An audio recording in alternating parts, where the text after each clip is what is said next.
Hello, friends. Hi. We are a couple of minutes behind, but we will just, take that out of the happy hour time. Mm.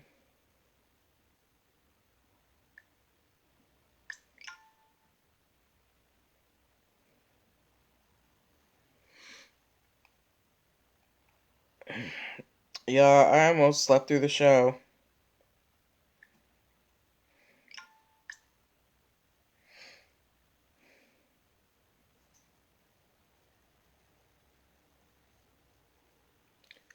All right. Let's get ourselves over here.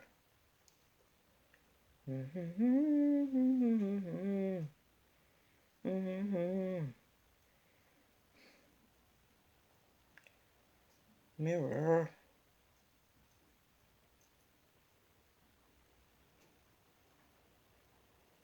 All right. Okay. So our intro is going to be cut short today, but that's fine. We're getting started in about 60 seconds. Y'all ain't here yet, but you will be. Let me get the recorder ready. Excuse me. Again, I almost slept through the show, y'all. Literally woke up like 5 minutes before. All right, so we are getting started very, very shortly. Can't wait. Okay. Where y'all at? Come on. Hey. I'm super excited about our show today.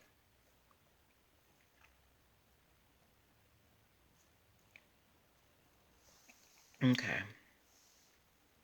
All right, time to start. Hey, friend. All right, let's go. Of course you did. All right, welcome. Happy Wednesday, everybody. Welcome to NPL Legal Dish. This is my Monday through Wednesday live broadcast where I teach business and legal concepts using pop culture and celebrity news. If this is your first time seeing my face or hearing my voice, and you're like, who's this lady? I'm Natalie Pierre-Lewis. I'm the host of the show, and I'm the owner and operator of NPL Consulting LLC, a business... a business formation firm. Y'all, I almost didn't make it today. What that means is I help people like you get your business paperwork together. So getting your articles of incorporation, making sure you have EIN numbers and DUNS numbers, contracts for clients and partners, brand protection strategies and hiring strategies so you don't get sued for discrimination. I help you set up all of these important foundational pieces for your business so that you can grow and scale with confidence. Hello, Canada Cape Cod. And also so you can set yourself up to receive many of the benefits of being a legitimate business, like getting a business credit card or getting a loan for your business. All right. Yes. Why am I qualified to help you do all of these things? I know you're asking. I'm happy that you did. I am a licensed attorney, have been one for 15 years and counting. I've started multiple businesses for myself and others, both online and offline. I've had many careers in the realms of entrepreneurship, the law, education, hospitality, and administrative support. And most important, I am very passionate about making business and legal education. I always forget about that, Mira, as accessible to everybody as possible. Hey, Paul. Not everybody has the time, the money, or the desire to go to business school or to law school, but a lot of you have amazing business ideas, and if you're going to be successful in business, there are just some things that you need to know. There's no way around it. So that's why I'm here. All right.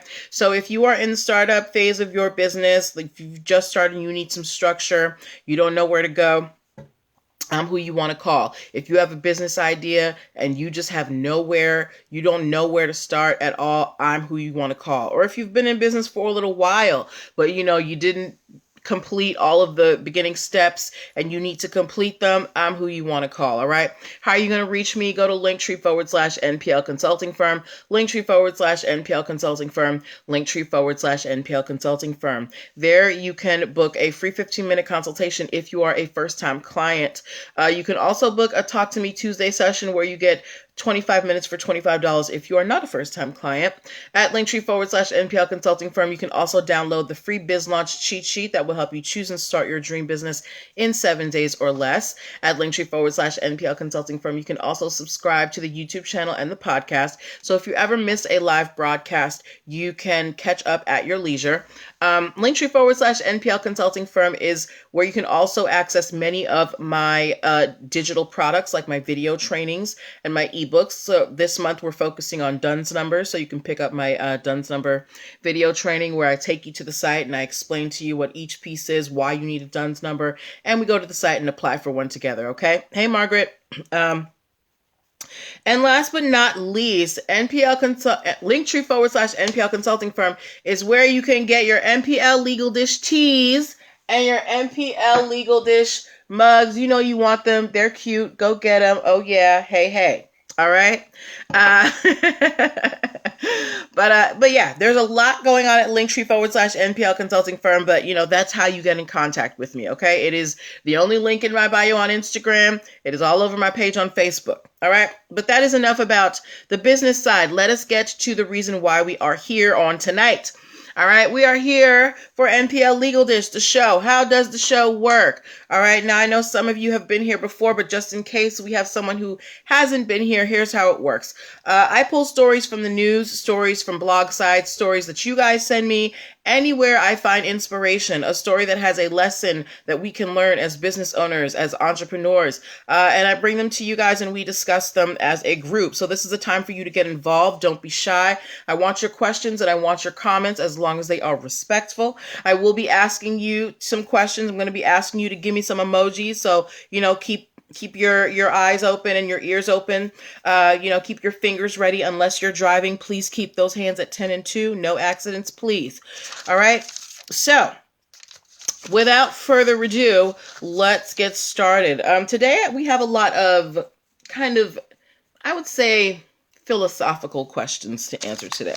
So I want to hear from you guys. All right, my basketball fans, if you are a basketball fan, please give me a basketball emoji. If you are a basketball fan, please give me a basketball emoji.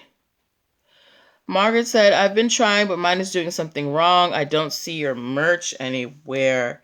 All right, Margaret, I'm going to put the link in for you. And meantime, you guys,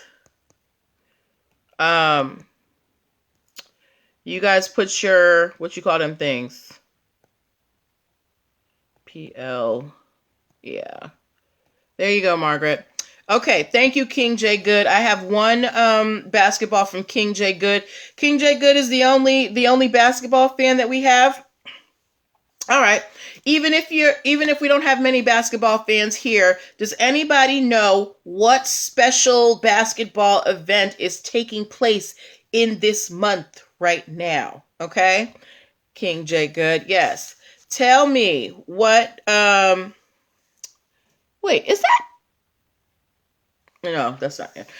Yes. So, tell me what special basketball event is taking place in the month of March? Hint, hint, March. Okay. Yes, thank you, King J. Good. March Madness, right? Now, I have seen March Madness for all, if you didn't know, March Madness is the name of the, competition or showdown or playoffs between colleges from around the country. It's controlled by the NCAA, National College Athletics Association. Thank you, Margaret Massey. Yes, March Madness. Yes, sincere God, March Madness. But you see March Madness, the logo on all sorts of things. They've got partnerships with all sorts of, food, drinks, all that. But they seem to only be representing men's basketball. Apparently, if anybody watching NCAA women's basketball, because they are having their playoffs as well, and for some reason, March Madness doesn't appear on any of the women's promotional items for their games. And there is a bit of, a kerfuffle going on in the collegiate sports world because the women feel like this is unfair. They're like, why aren't we getting the same respect from March Madness as the guys? We're playing just as many games, right? Why do you think March Madness, why do you think NCAA women's basketball doesn't have the March Madness logo? And do you think that they deserve the March Madness logo? Should they have it? They're playing the same games. They're the same game. It's the same stakes for them. Is it time for the NCAA to update themselves and start putting that March Madness logo to promote the women's games as well? What do you guys think about that? Because the women who are actually playing, they feel some kind of way. They feel kind of disrespected. They're like, what do you think we're doing out here? Baking muffins? We're playing basketball too. Why don't we have our March Madness, stamp of approval? I'd like to hear your opinions. We don't have, there's no case going on about this. It was just an opinion piece. Well, the sincere God, from what I read from that article, if you look at the endorsements for the NCAA women's basketball games, they don't have the March Madness logo on it. I don't watch basketball like that, so I don't know. I'm going by what the article told me. But the sincere God, if you are, watching March Madness, please check out the women's games and let me know what you see. Margaret Massey said they don't attract the crowd. More people watch the men. Yeah, more people may watch the men, but women's basketball, they still work just as hard. They're playing the same sport. Like, don't they deserve that same amount of respect that the men are getting? Right? Maybe if we put some more support behind the women, like giving them the March Madness stamp of approval, there'd be more interest. Like, women's basketball is just as exciting as men's, right? Let me know what you guys think about that. Let me know what you think, okay? Because I think that they should have it. The sincere God, if you can find it, please send it to me. If I'm wrong. Margaret said they do deserve it. Yeah, I think they do. All right. But yeah, that was just some food for thought that I wanted to start the show off with. Okay. Moving on to our next story of the evening. So I posted a story. I posted a picture in my stories, of a blue devil, and I asked you guys, what university does the blue devil represent? And everybody who answered it in the story got it right, but I want to see if you guys here, do you know who the blue devils represent when it comes to universities? Can you tell me? Can you tell me? Yes, King J. Good. Okay. Yes, Duke University. Very good. All right. Now, Duke University, they have trademarks on Duke University, and Blue Devils, right? But apparently,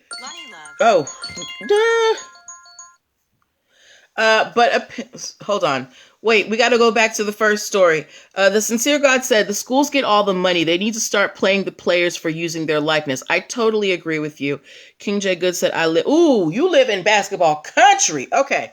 I live in North Carolina. The sincere God said, Duke. All right. So here's what's happening. We know that Duke has trademarks for Duke University, and the Blue Devils, right? But apparently, professors at Duke University, they've been saying that Duke University is a trademark bully. Hello, Queendom Boutique. Apparently from 2015 to 2018, Duke University had more trademark oppositions than any other university in the country, meaning they opposed more trade, meaning they said to a bunch of trademark applications, we don't want you to have this trademark. Between 2015 and 2018, they were the #1 university who did that. And they were also voted the second most litigious company over intellectual property. They were second only to monster.com. And if you've been watching this show for any period of time, you know that monster.com, they will sue at the drop of a dime. They sue if you try and even like sniff an M, all right? But Duke apparently came right after Monster. So I want to know if you think, is Duke University being a trademark bully, or are they just trying to protect their name?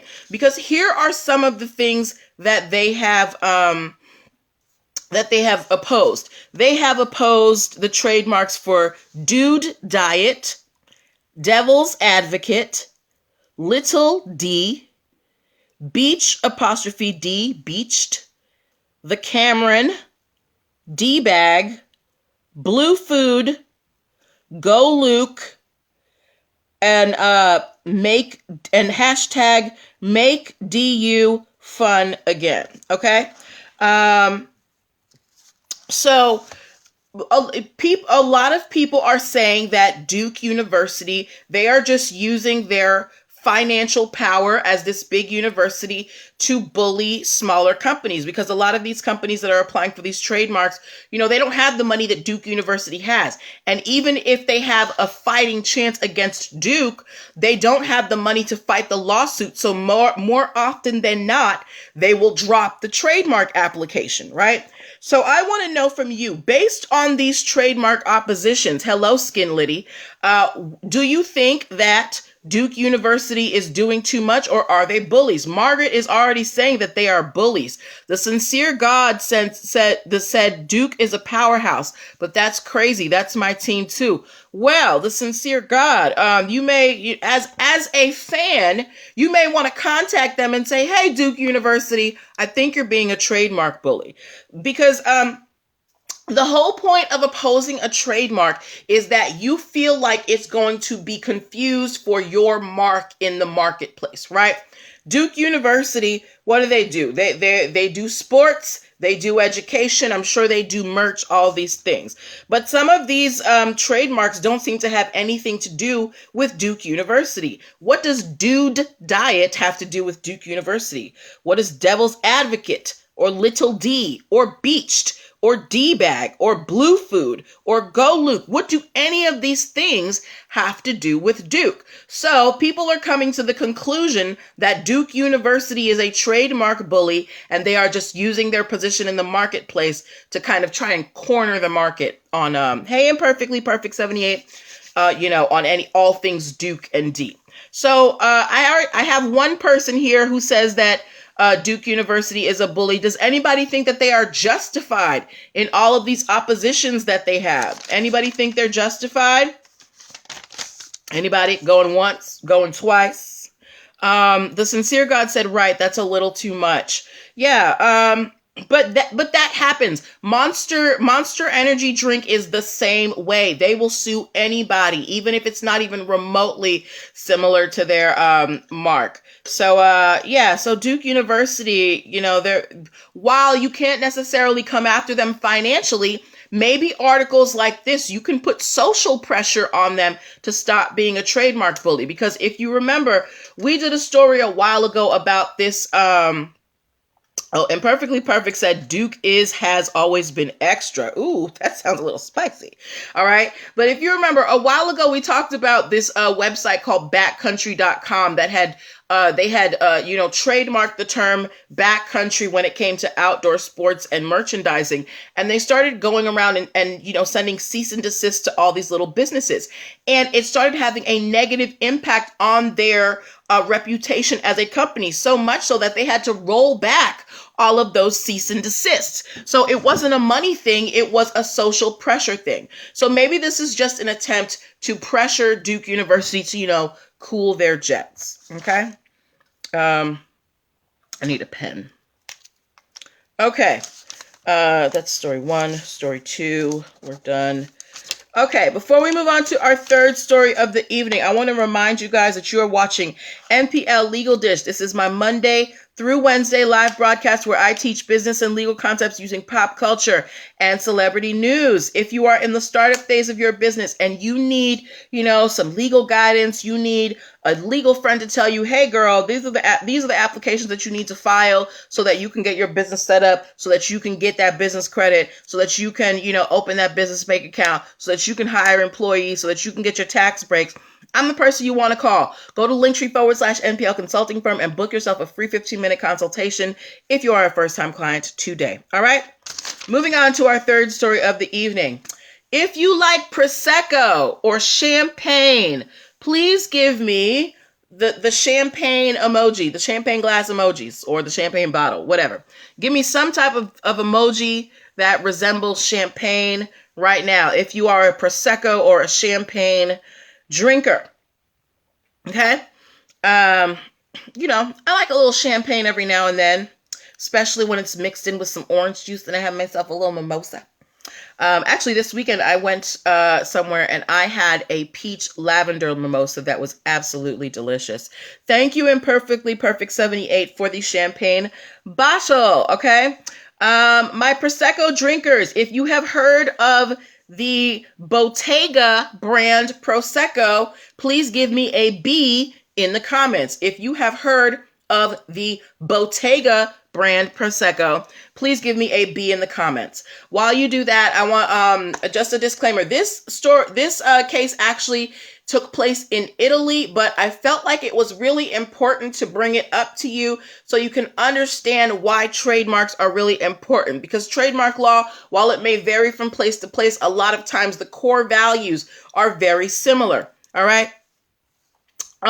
So Bottega brand Prosecco, in 2001, they started using a very distinctive style for their bottles. They started coming out with these mirrored gold and rose gold bottles. So the bottles, thank you, Imperfectly Perfect. So you know what I'm talking about, Imperfectly Perfect. The bottles, they'll be gold or they'll be a rose gold, but you can see yourself in it. It's like a mirror, right? This style was initiated in 2001 by the Bottega brand. But apparently, someone thought that it was a free-for-all. This wine company called Cadi Rajo. I actually don't know how to pronounce this. It's in Italian. It is CA''DI space RAJO. I'm going to guess and say Cadi Rajo. They are a wine company, right? And they started, coming out, putting their wines in mirrored gold and rose gold bottles. And Bottega was like, skirt, we are the mirrored bottle company. What do you think you're doing? So they took this to court. They took it to the Italian court, intellectual property court in Venice. And what do you think the Italian court said to Bottega, the Prosecco maker? Do you think they said, tough cookies, it's a bottle? Or do you think they said, yes, the mirrored bottle, that's your signature, Cadi Rajo, cut it out? What do you think the Venice intellectual property court said? What do you think they said? Hey. What do you think they said? I'm going to give y'all like a few more seconds before we move on. Okay. I'm going to give you 3, 2, 1. All right. The court agreed with Bottega. The court said, look, yes, girl, you have been, using this.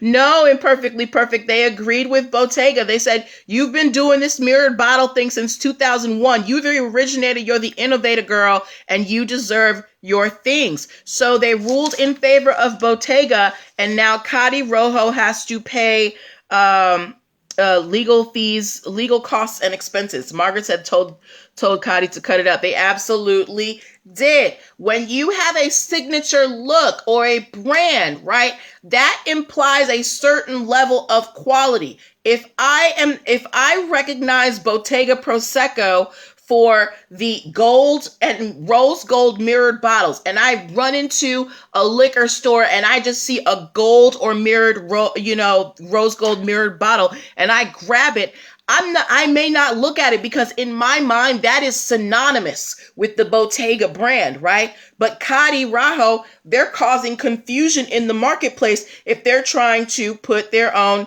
put their stuff in mirrored gold and rose gold bottles as well. And Perfectly Perfect said, "Go Bottega." Yes. So so Bottega is the only Prosecco out here with the mirrored gold and rose gold bottles. Do you think that was the right decision, or do you think the court got it wrong? Do you think the court got it right, or do you think they got it wrong? Do you think they got it right, or do you think they got it wrong? I think they got it right. Okay.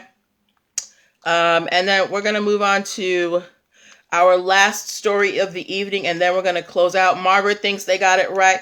Well, we here, Margaret. We're not always here. We can differ on opinions, but for the most part, we be here. I see you, girl. All right. And Perfectly Perfect said, definitely the right decision. Protect the brand. That's right, and Perfectly Perfect. Okay. Moving on to our final story of the evening.